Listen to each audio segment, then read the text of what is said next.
Grandes terremotos e tsunamis não trazem só morte e destruição. No Museu da Academia de Ciências estão guardados ossos que nos contam uma história chocante. A tragédia mergulhou a cidade numa miséria tão grande que os habitantes, desesperados, mataram a fome com carne humana. Houve violência e houve até canibalismo. Outro exemplar nos mostra exatamente isso.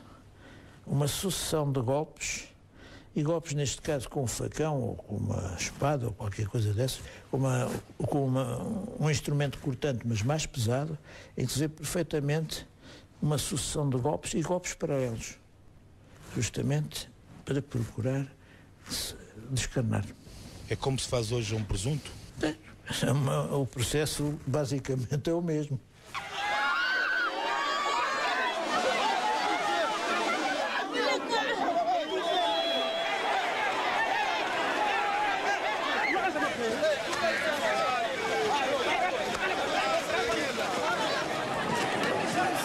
A violência que vemos no Haiti aconteceu em Lisboa e a miséria também pode repetir-se aqui. Com um sismo como o grande sismo de 1755, teria um impacto na economia portuguesa equivalente a um ano de criação de riqueza. Portanto, teria um impacto direto, equivalente ao PIB. Viria pelo menos uma geração, 2 gerações, que iriam ser significativamente mais pobres. É uma alteração dramática da capacidade, de manter o modo de vida que conhecemos. Um grande terremoto é a pior catástrofe que se pode imaginar para o território português. Mas esta notícia tem um lado bom. A moderna engenharia tem soluções seguras para proteger a população. Não vale a pena entrar em pânico com estes números. Seria uma atitude irracional. Mas igualmente irracional e mais grave é não se fazer nada para prevenir as consequências de um novo sismo. Vale a pena, pode poupar milhares de vidas.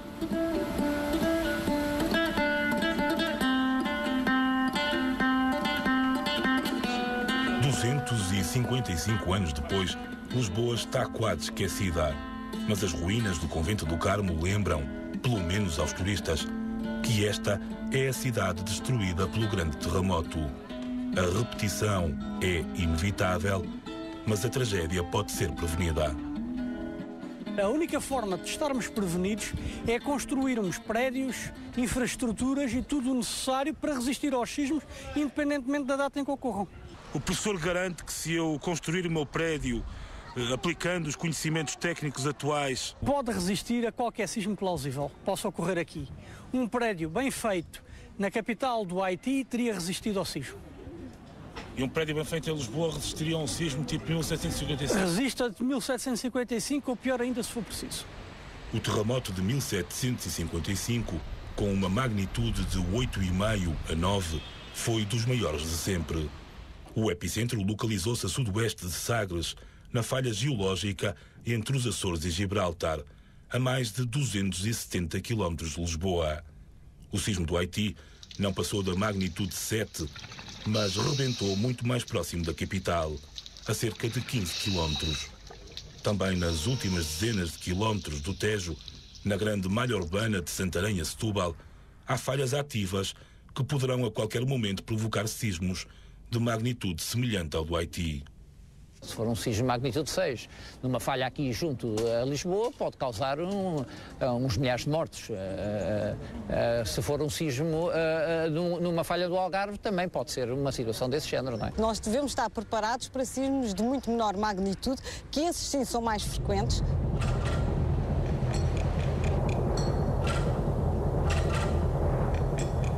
Os Açores não estavam preparados.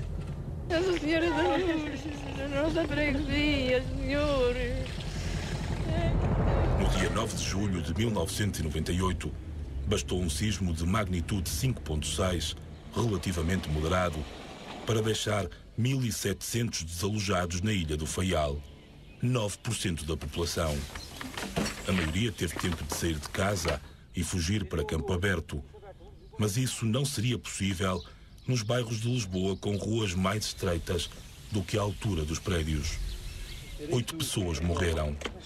Esta casa velha resistiu porque tinha beneficiado de obras de reforço antissísmico.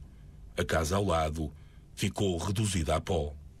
Esta imagem mostra, elucida de uma forma, eu diria, definitiva, que quando alguém, uma entidade pública ou privada, empreende uma operação de reabilitação, é mau, muito mau, para não dizer mais do que isso, quase criminoso, não ter em conta a necessidade de fazer o reforço sísmico.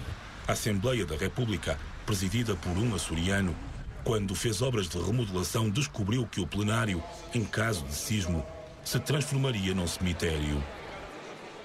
A parede nas costas de Jaime Gama, que tem mais de 20 metros de altura e se prolonga para lá do teto até à cúpula do edifício, cairia sobre os deputados. Podemos imaginar no cenário pior, se esta parede tombasse para dentro da sala das sessões, destruía completamente a sala de sessões, destruía os espaços perdidos. Estamos a imaginar que são centenas de metros cúbicos de alvenaria, ou seja, mais de 1000 toneladas de material que pode colapsar. Isso seria uma coisa absolutamente catastrófica. Suficiente para enterrar quem estivesse nas bancadas parlamentares. Isso certamente. Depois do reforço sísmico, que não excedeu 20% dos custos totais da obra, o plenário já não vai matar os deputados durante um sismo. A garantia é do autor desse projeto. Não vai colapsar nem a parede da presidência, nem nenhum elemento de toda esta estrutura. O Parlamento passou de ratoeira a exceção. O risco sísmico dos monumentos e da maioria dos equipamentos públicos, como prisões, escolas e hospitais, não foi ainda sequer objeto de estudo. Eu acho que nós estamos na pior situação possível, é que nem sequer sabemos em que estado é que nos encontramos. Nada garante que o maior hospital de Lisboa possa assistir os feridos do próximo terremoto, pela razão simples de que ele próprio também pode cair. Foi construído numa época em que os projetos não incluíam ainda cálculos de resistência sísmica. O que se passa com estes edifícios, uma das características em termos estruturais, é que têm pouca ductilidade. O que é que isso significa? É que quando há um sismo, o chão abana debaixo do edifício. Se tivermos aqui o edifício, o chão abana por baixo. As acelerações ao nível do chão transmitem-se para cima e geram-se forças no edifício que têm que ser transmitidas à fundação. Ora, nos edifícios com pouca ductilidade, essas forças são mais elevadas. E normalmente estes edifícios tinham pouca capacidade de deformação e por isso não têm normalmente um comportamento sísmico adequado. O outro Hospital Central de Lisboa está instalado num edifício mais antigo. Para se adaptar às necessidades da medicina atual, já sofreu muitas obras de remodelação que o tornaram mais vulnerável a um sismo. Aquele hospital é hoje uma amálgama de construções, de intervenções, etc. Quem é que sabe o que é que se passa com o Hospital de São José? Enfim, talvez tenhamos a sorte de ele ser uma das estruturas substituídas pelo futuro Hospital da Zona Oriental de Lisboa. Sim, eu diria que venha depressa. O primeiro regulamento antissísmico português é de 1958, mas só nos anos 80 foram publicadas normas de construção consideradas satisfatórias pelos especialistas. O problema é que é fácil violar a lei porque ninguém fiscaliza. E os edifícios que se fazem hoje, dos anos 2000, ao menos esses são seguros? Não são. Infelizmente, eu gostava de poder dizer, são todos seguros. Não é verdade. Nas obras acontecem coisas como esta, um pilar torto à nascença. Mas a legislação da construção confia na bondade do mercado. Nos termos do Decreto-Lei 177 de 2001, as declarações de responsabilidade dos autores dos projetos constituem garantia bastante do cumprimento das normas legais. É quanto basta. Só que a pressão sobre projetistas e construtores é para fazerem depressa e barato.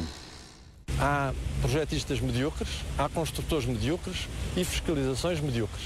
Edifícios privados ou também grandes edifícios públicos? Estamos a falar de edifícios privados e estamos a falar de edifícios públicos. Dos anos 2000? Dos anos 2000. Já no que toca à reabilitação de edifícios, o problema é mais grave porque nem sequer existem regras. Muitas câmaras municipais financiam as obras para reabilitar prédios de habitação, mas a maioria são obras de fachada. A regra geral, essas obras não são feitas a ter em conta a resistência.